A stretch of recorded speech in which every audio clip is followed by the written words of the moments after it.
আমাদের সবার জীবনেই কিন্তু এমন কিছু সময় আসে যখন মনে হয় ঈশ্বর যেন একদম চুপ করে আছেন। প্রার্থনা করা হচ্ছে, মন থেকে চাওয়া হচ্ছে, কিন্তু কোনো উত্তরই আসছে না। এটা বেশ সাধারণ একটা অভিজ্ঞতা, কিন্তু একই সাথে খুব যন্ত্রণার। তো চলুন আজ আমরা এই নীরবতার পেছনের আসল মানেটা খোঁজার চেষ্টা করি। এই প্রশ্নটা মনে হয় আমাদের অনেকেরই, তাই না? যখন চারদিক থেকে একটা শূন্যতা, একটা নীরবতা ঘিরে ধরে, তখন খুব স্বাভাবিকভাবেই মনে হতে পারে যে ঈশ্বর হয়তো আর শুনছেন না, বা হয়তো দূরে চলে গেছেন। ঈশ্বরের এই নীরবতা মানেই কিন্তু তার অনুপস্থিতি নয়, বরং এটাকে একটা গভীর শিক্ষা হিসেবে দেখার সুযোগ আছে। হতে পারে এই নীরবতার পেছনেই লুকিয়ে আছে বিশেষ কোনো উদ্দেশ্য, কোনো গভীর পাঠ। তো প্রথম যে দৃষ্টিকোণ থেকে আমরা এটাকে দেখতে পারি সেটা হলো বিশ্বাসের পরীক্ষা। মানে যখন কোনো উত্তর আসছে না, চারদিক অন্ধকার মনে হচ্ছে, তখনও কি ঈশ্বরের উপর বিশ্বাসটা ধরে রাখা যায়? এটাই আসল চ্যালেঞ্জ। এই ধারণার সবচেয়ে বড় উদাহরণগুলোর একজন হলেন আব্রাহাম। ঈশ্বর তাকে কথা দিয়েছিলেন যে তার মাধ্যমে এক মহান জাতি তৈরি হবে, কিন্তু সেই প্রতিজ্ঞা পূরণের জন্য তাকে বছরের পর বছর অপেক্ষা করতে হয়েছে, এক লম্বা নীরব সময়ের মধ্যে দিয়ে যেতে হয়েছে। এই টাইমলাইনটা একবার দেখুন, কি অবিশ্বাস্য! প্রতিজ্ঞা পাওয়ার পর ২৫টা বছর কেটে গিয়েছিল। ভাবা যায়, এই লম্বা সময়ে ঈশ্বর বেশিরভাগ সময়ই নীরব ছিলেন, কিন্তু আব্রাহাম, তিনি তার বিশ্বাস এক মুহূর্তের জন্য হারাননি। আর এটাই হলো মূল কথা। আব্রাহামের এই অটল বিশ্বাসই তাকে ঈশ্বরের চোখে ধার্মিক করে তুলেছিল। তার মানে এই নীরবতার সময়টা আসলে আমাদের বিশ্বাসকে আরও মজবুত, আরও শক্তিশালী করার একটা সুযোগ। আচ্ছা, তাহলে পরের পয়েন্টে আসা যাক। এই নীরবতা আমাদের আর কি শেখায়? এটা আমাদের অপেক্ষা করতে শেখায়। আমরা তো সবকিছু খুব তাড়াতাড়ি চাই, তাই না? কিন্তু সঠিক সময়ের জন্য অপেক্ষা করাটাও যে একটা বিরাট শিক্ষা। দেখুন, এমনকি রাজা দাউদের মতো ঈশ্বরের কাছের মানুষও কিন্তু অধৈর্য হয়ে পড়েছিলেন। তিনিও ঈশ্বরের কাছে কাতর হয়ে এই প্রশ্ন করেছিলেন। এটা থেকে বোঝা যায় এই যে অধৈর্য হওয়া, এই অনুভূতিটা কতটা স্বাভাবিক।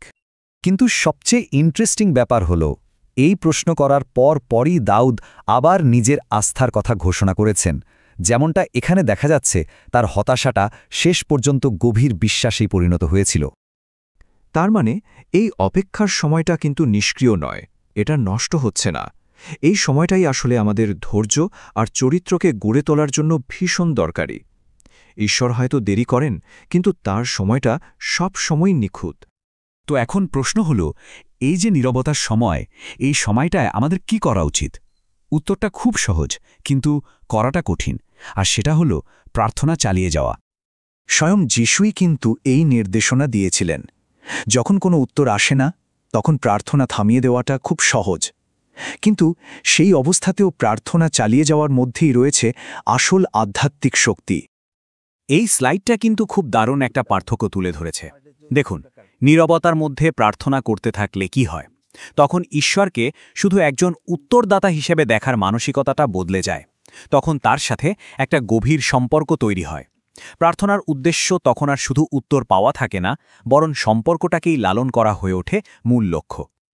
আচ্ছা, এবার চলুন পুরো বিষয়টাকে একটু অন্যভাবে ভাবি। নীরবতা মানে কি? এটা যে ঈশ্বর কথা বলছেন না, নাকি এমনটাও হতে পারে যে আমরাই শোনার জন্য যথেষ্ট শান্ত বা স্থির নই? অনেক সময় ঈশ্বর হয়তো কথা বলেন, কিন্তু খুব শান্ত, মৃদু স্বরে। আর সেই স্বরটা শোনার জন্য আমাদের নিজেদের ভেতরের আর বাইরের কোলাহল থেকে বেরিয়ে আসতে হয়, ঠিক যেমন ভাববাদী এলিয়াহর সাথে হয়েছিল। তিনি ঝড় বা আগুনে ঈশ্বরের স্বর শোনেননি, শুনেছিলেন এক মৃদু শান্ত স্বরে।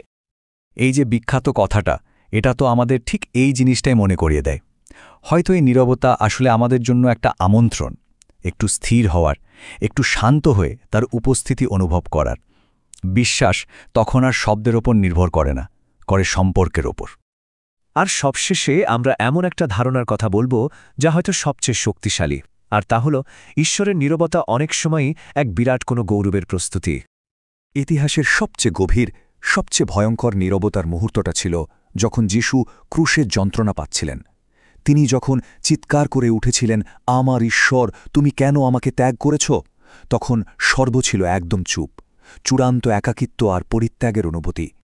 এরপর ৩টে দিন, এই সময়টা ছিল ইতিহাসের সবচেয়ে গভীর আর অর্থবহ নীরবতা। মনে হচ্ছিল যেন সব আশা, সব আলো নিভে গেছে। কিন্তু সেই গভীর বুক ভাঙার নীরবতার পরে এসেছিল পুনরুত্থানের মহিমা। এর থেকে বড় প্রমাণ আর কি হতে পারে যে ঈশ্বরের সবচেয়ে বড় নীরবতা প্রায়শই তার সবচেয়ে বড় আশীর্বাদের পূর্বাভাস দেয়। তাহলে চলুন একবার ঝালিয়ে নিই আমরা কি শিখলাম। ঈশ্বরের নীরবতা হল বিশ্বাসের পরীক্ষা, অপেক্ষা করার শিক্ষা, আত্মার জন্য এক ধরনের প্রশিক্ষণ, মনোযোগ দিয়ে শোনার একটা সুযোগ, আর সবশেষে এক বিরাট আশীর্বাদের প্রস্তুতি।